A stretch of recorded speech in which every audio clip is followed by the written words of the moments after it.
ओ बढ़िया, तुम अपनी help the girl horror cow to achieve में प्रोडक्ट्स तैयार करते हैं। नीचे तुम्हें AI image plus scene breakdown voice style update मिलेगा।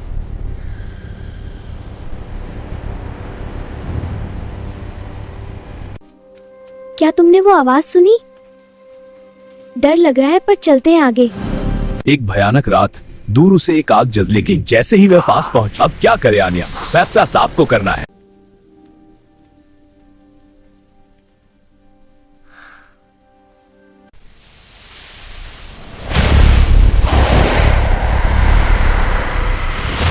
अब क्या करे आनिया, आग की लकड़ी उठाए या भागने की कोशिश करे?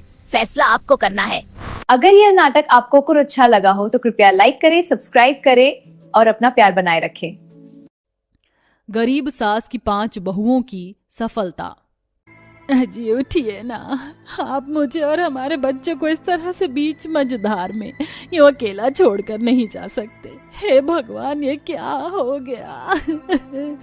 अब हमें कौन देखेगा?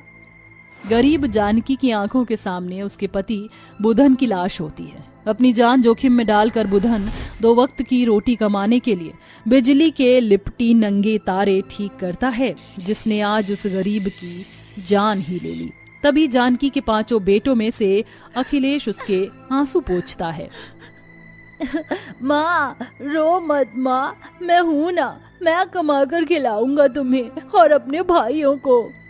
हर माँ बाप की तरह बुधन और जानकी भी अपने 5 बेटों को अच्छी जिंदगी और भविष्य देना चाहते थे, मगर बुधन की मौत ने उनके हाथों से कलम छीनकर उनके कंधों पर घर का बोझ डाल दिया और इसी तरह से उस कच्ची झोपड़ी में 2 वक्त की रोटी कमाते हुए 15 साल बीत गए।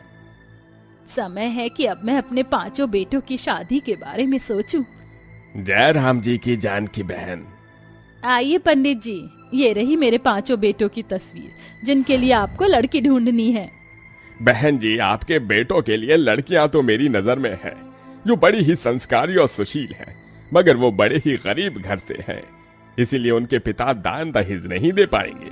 पंडित जी, मैंने खुद गरीबी भरे दिन देखे, इसलिए मुझे खुद दहेज नहीं चाहिए। बस ऐसी बहू चाहिए जो मेरे घर परिवार को जोड़ कर रखे। पंडित जी जानकी के 5 बेटों का रिश्ता लेकर गुड़ी नाम के घर जाते हैं। तभी पूनम भराई आंखों से कहती है, बाबूजी, हम 5 अभी शादी नहीं करना चाहती, हम पढ़ना चाहती हैं। 10वीं तक पढ़ा चुका हूँ मैं तुम 5 को, इतना बहुत है। इससे ज्यादा पढ़ाकर कौन सा तुम अफसर या कलेक्टर बन जाओगी? करना तो तुम्हें चूल्हा चौका ही है। अब मैं तुम्हारा बोझ और नहीं उठा सकता।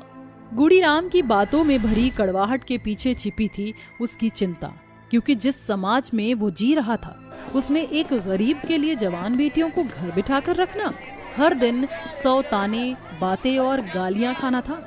आखिर में आशा, पूनम, राधा, नीलम और विद्या की शादी हो जाती है और वह ससुराल आ जाती हैं, जिसमें घर के नाम पर उनके पास थी तो बस एक सालों पुराना कच्चा घर, जो कब ढह जाए। आओ आओ मेरे घर की लक्ष्मियों, इस ससुराल में तुम्हारा स्वागत है। 5 गृह प्रवेश करके अपने गरीब सास के पांव छूती हैं।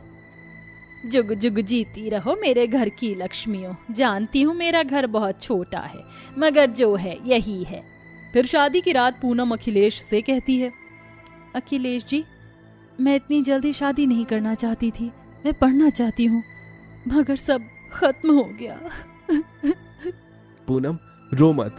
तुमने जो सपने देखे हैं उसे मैं पूरा करूंगा।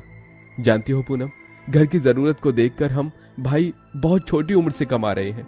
हमारा भी सपना था पढ़ लिख कर कुछ बनने का, मगर मैं चाहता हूं कि तुम पढ़ो। मैं खुद को गिरवी रखकर भी तुम्हें पढ़ाऊंगा, यकीन मानो। ये सुनकर खुशी से पूनम की आंखों से झरझर आंसू गिरने लगते हैं। वह अपने पति के गले से लग जाती है। अगले दिन अखिलेश जानकी को ये बताता है, माँ, बिंदिया भी पढ़ना चाहती है और शिक्षक बनना चाहती है। अरे ये तो बहुत अच्छी बात है कि मेरी बहुएं पढ़ने की और जीवन में कुछ करने की इच्छा रखती हैं। बहू, आज से तुम पढ़ो, खूब पढ़ो। मगर माँ जी, हमारी पढ़ाई में लाखों रुपए लगेंगे। इस गरीबी में हमारे पति 2 वक्त की रोटी इतनी मुश्किल से कमाते हैं, पढ़ाई के लिए इतने पैसे कहाँ से आएंगे? बहू, मैं और मेरे 5 बेटे मेहनत करेंगे, तुम जीवन में सफल हो सको, ताकि कल को जब लोग तुम्हें देखें तो कहें वो देखो गरीब जानकी की अफसर कलेक्टर बहू जा रही है। अगले दिन जानकी की पांचों बहुएं 10वीं के बाद की पढ़ाई के लिए दाखिला लेती हैं और मन लगाकर पढ़ती हैं, मगर ऐसे में कई दिनों तक उनके पास इतने भी पैसे नहीं होते कि वह 2 वक्त का खाना खा सकें। कई रोज वह नमक पानी पीकर सोते हैं।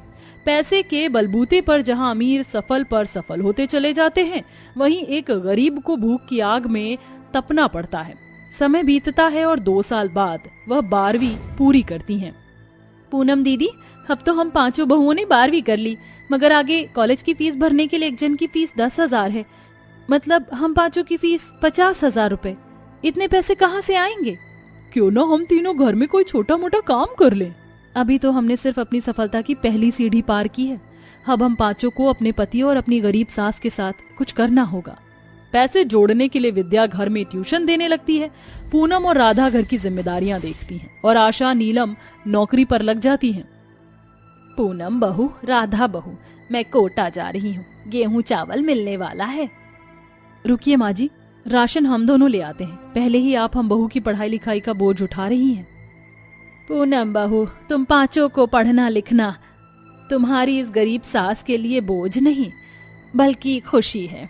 जानती है बहू, एक गरीब से ना लोग उसका सब कुछ छीन सकते हैं, बस एक विद्या ही ऐसी चीज है जो उनसे कोई नहीं छीन सकता।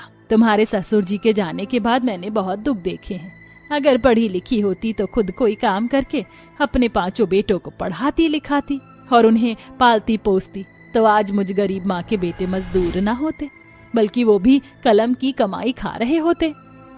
ये कहते कहते जानकी की आंखों से झरझर आंसू गिरने लगते हैं, जिसके बाद उसकी दोनों बहू उसके साथ जाकर कोटे से गेहूं चावल लाकर अपने हाथों से चक्की में उसे पीसती हैं। वह दिन भर अपना काम करती हैं और रात में बड़ी ही मेहनत और लगन से लालटेन की रोशनी में जाग कर पढ़ाई करती हैं। इसी तरह से साल बीतते गए। जानकी अपनी बहू के लिए एक माँ बनकर जिम्मेदारियां निभाती।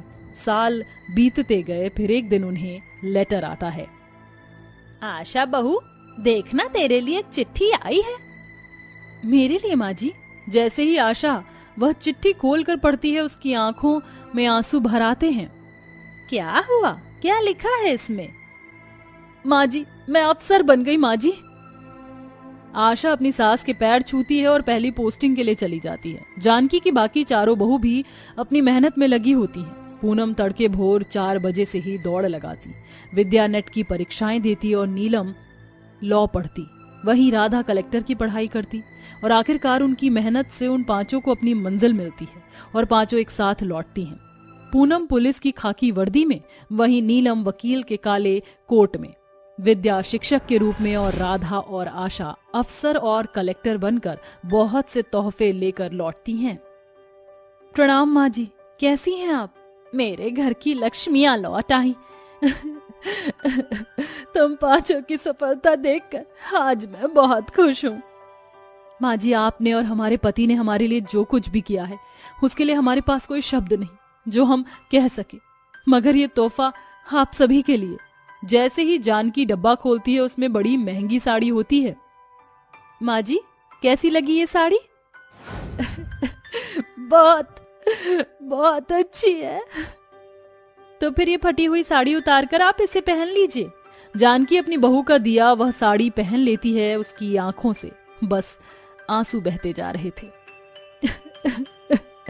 ऊपर वाले, तूने मुझसे जो छीना आज उसे बढ़ा कर दिया है। आज मुझ गरीब सास की पांचों बहुओं को सफलता मिल गई, मगर बहुत दुख दिखाए तूने मुझे। माँ जी, आपने तो अपना फर्ज पूरा किया, अब बारी हम बहुओं की है। ये कहकर वह पांचों अपनी सास की आंखों पर पट्टी बांधकर उसे गाड़ी में बिठाकर चल देती हैं, जहां गाड़ी एक बंगले में आती है। जैसे ही 5 बहुएं अपनी सास के साथ गाड़ी से नीचे उतरती हैं, वहां खड़े पुलिस वाले उन्हें सैल्यूट ठोकते हैं। बहू, ये तुम पांचों मुझे कहाँ ले आई हो? ये किसका घर है? आशा भराई आंखों से कहती है। ये हमारा घर है माँ जी। आपने हम पांचों गरीब बहू को सफल बनाने के लिए खुद को जिस मेहनत में झोंका, उसका नतीजा। बस माँ जी, बहुत दुख झेल लिया आपने, अब आराम कीजिए। अखिलेश जी, मोहन भैया, अब आप चारों भी मजदूरी का काम नहीं करेंगे। आपने हमारी अधूरी सपनों को पूरा किया है।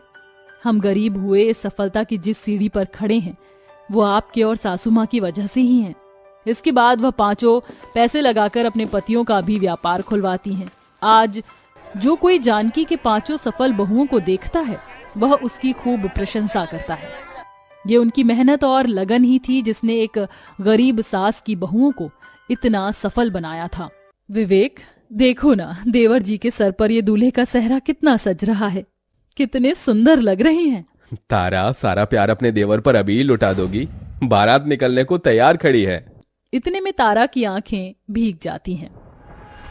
बस हम देवर भाभी के बीच का ये प्यार आज भर के लिए ही तो है।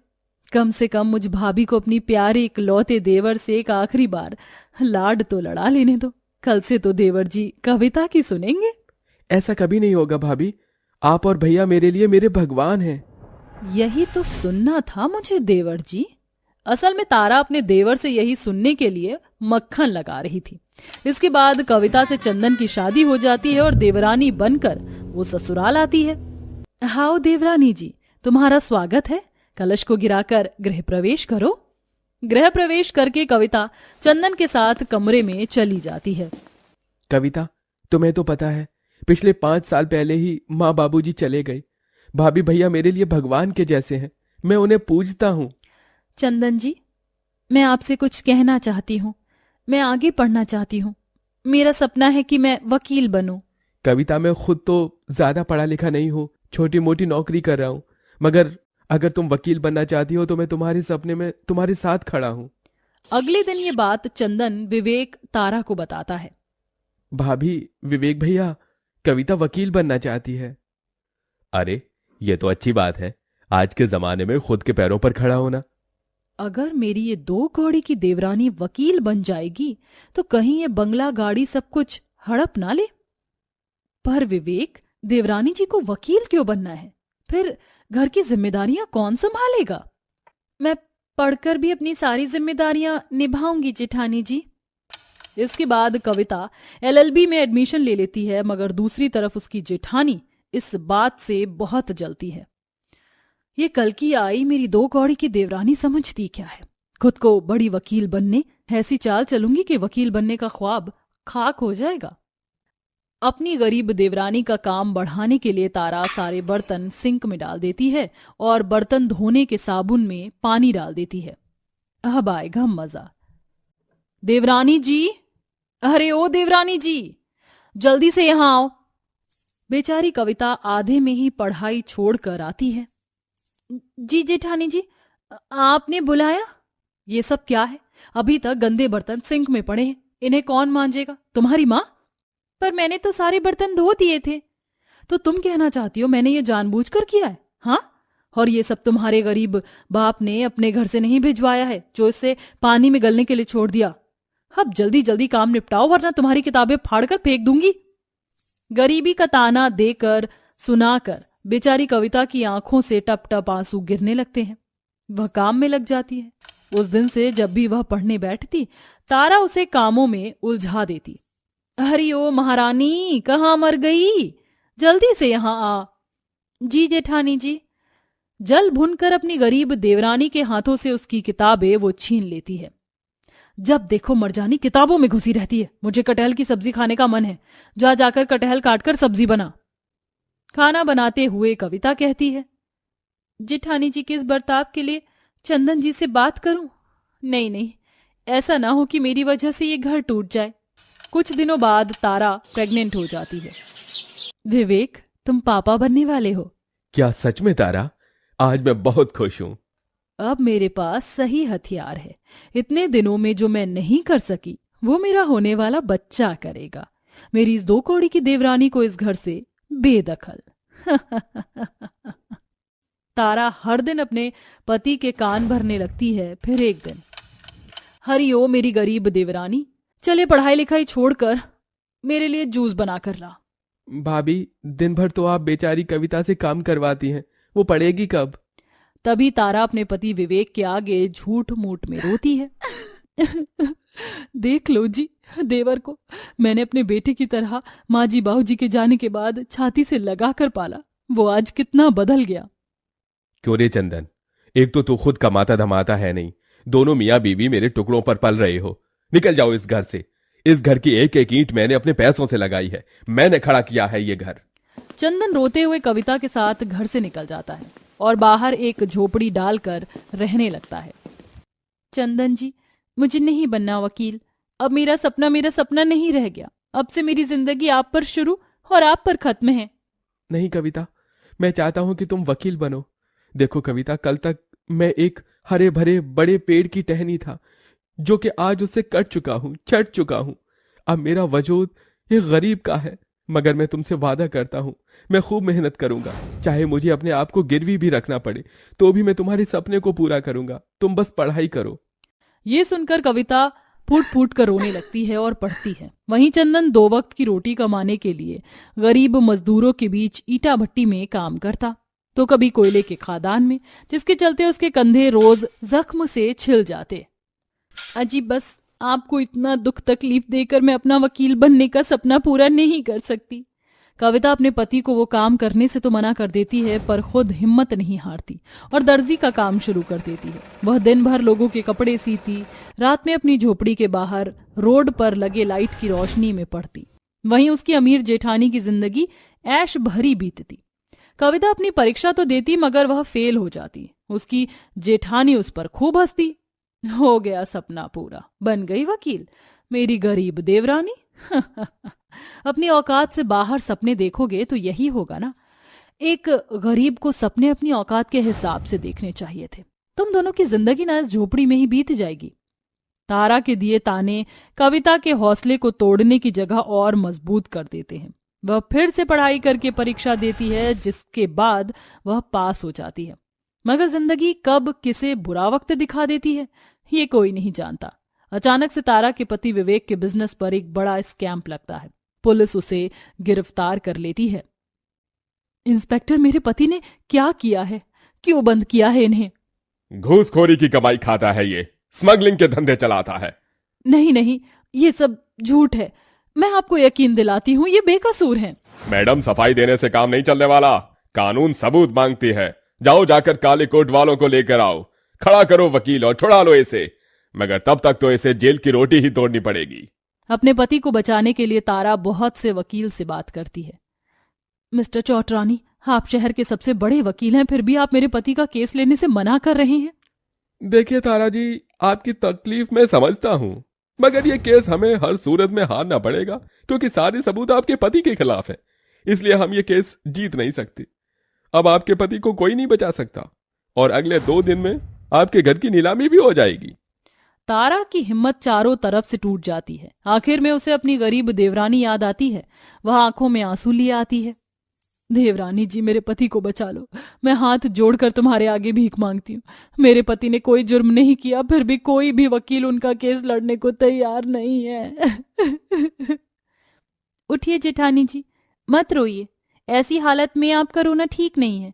मैं आपको यकीन दिलाती हूँ, विवेक भैया को कुछ नहीं होगा, मैं बचाऊंगी उन्हें। अपनी देवरानी पर भरोसा कीजिए।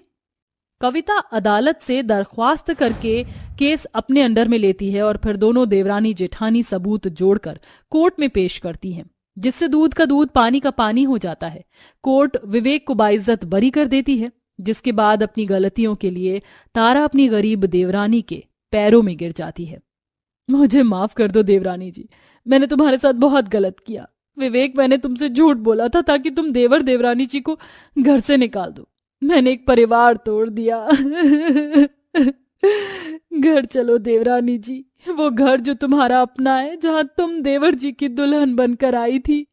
ये सुनकर कविता की आंखों में आंसू भर आते हैं और वह अपनी जेठानी के गले लग जाती है, जिसके बाद दोनों देवरानी जेठानी एक साथ खुशी से रहने लगती हैं। कविता अपनी वकील की पढ़ाई को पूरी करके होनहार वकील बनती है।